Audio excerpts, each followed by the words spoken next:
is on the receiving end of criticism.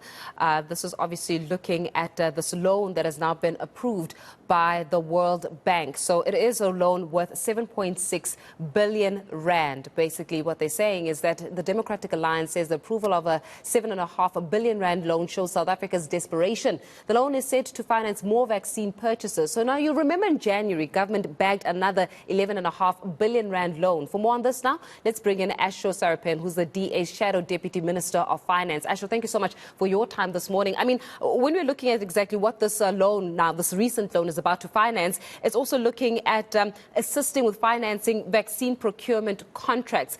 Does it make sense at this stage to be seeking billions of rands with high interest rates from the likes of the World Bank, which I can bet you have got terms and conditions that apply? Yeah, absolutely. It makes no sense at all.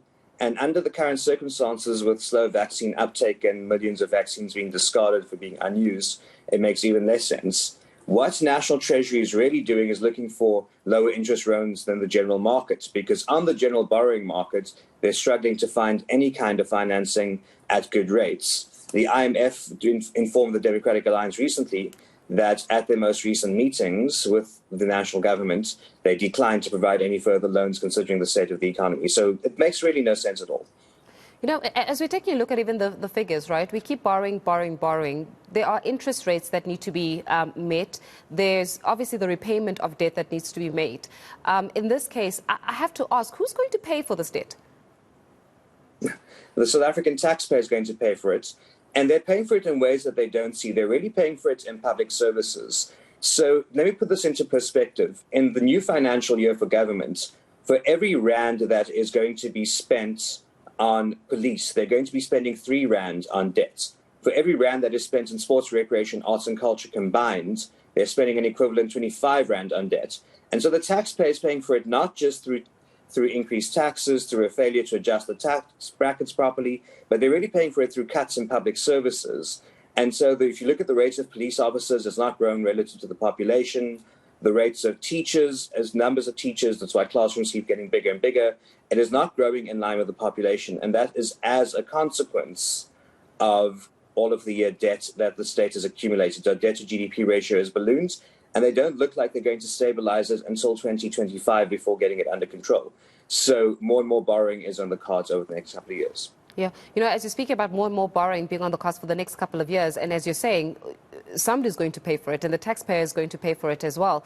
Is there a forward thinking in terms of being able to, because I can understand the repayment of debt if our GDP was rising at a level where that debt could be repaid, and if our inputs as well as subsequent revenue was allowing for the debt to be actually serviced. Is South Africa right now in an economic space where it can start servicing some of this debt? Because the debt in itself, as well as the interest incurred, is going to be within the trillions, right, of dollars. So we're talking here about not being able to catch up to already our debtors. When the Finance Minister, Enoch Godongwana, was even making presentations, even in Parliament, saying that we're in debt. We know this. It's a South African story. So the refinancing and repurposing of that requires for the GDP, it requires for revenue to actually be at a higher scale. Are we able to be at that higher scale as things stand? Not as it stands. We need massive economic growth to get the economy moving again. And the reality is the government has actually been able to do this in the deep history of South Africa. In between 1997 and 2007, they got debt to GDP down from 50 to 27%. But they refused to follow the tried and trusted formula of pursuing policies that grow the economy, that get people into jobs, that make the economic pie bigger and raise the revenue base and the tax base. And if we can just do those things, we can get it under control. But as things stand, it's not going to be gotten under control because the economic reform program is stalling.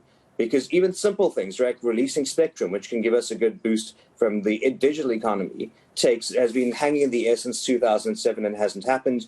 We keep hearing about reforms in Parliament. The President, the Finance Minister and his team keep announcing reforms, but when it comes to implementation, nothing happens. And this is why organizations like the IMF and others now refusing to give South Africa good amounts of finance. It's because it's becoming unbankable. And even the Chinese ambassador in 2019 started sounding the alarm bells by saying that in South Africa there's lots of planning but no fruition and that there are no bankable projects. And I think these are warnings that the government needs to heed very quickly, because it's not just from one ideological plane or from the West. It is coming from both the East and the West. And so we are seeing that the warning signs are strong and that we don't get reform on the go, that South Africa will hit a fiscal cliff very soon. Yeah, let me play devil's advocate very quickly here, Ashor. But what if, with the understanding that we're still in the midst of a COVID-19 pandemic, unfortunately, our vaccination program has not taken the uptake that we had anticipated, where 70% of the nation was supposed to be covered. I think last year already, we're only sitting at about a 50 or so percentage in terms of coverage when it comes to vaccinating.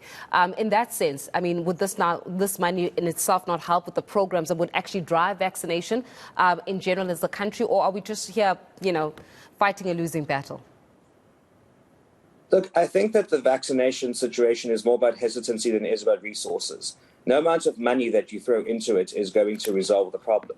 There are lots of communities who, for one other reason, are hesitant. It might be for religious reasons, it might be for misinformation, it might just be because they don't have full information. And so I don't think you need 7.6 billion to be able to do that. You need community health workers. You've got the resources. You've got community health workers, you've got nurses and so on. You've just got to figure out what you're going to do. You've also got a good marketing department and health departments and social development departments. You don't need additional resources. You just need to use what you have to get vaccine rates up. So I don't think we're fighting a losing battle. We just haven't seen any proper campaign by the states other than tell people to get vaccinated as to the safety and efficacy of the vaccines, as to how they were developed and so on, to overcome vaccine hesitation. Yeah, with the 30 seconds that I've got left, Ashor, now that that loan has been approved, what next? Are we able to stop it? Can we reverse it, or must we just live with it now? I'm afraid that because National Treasury and the government has absolute authority to take loans, the only way to stop it is to stop a budget. And the only way to stop a budget from being passed in Parliament is through a change of government. So that's the only way forward, I'm afraid, if you want to stop all of these loans. We have to leave it there. Ashor Sarupen, DA Shadow Deputy Minister of Finance. Thank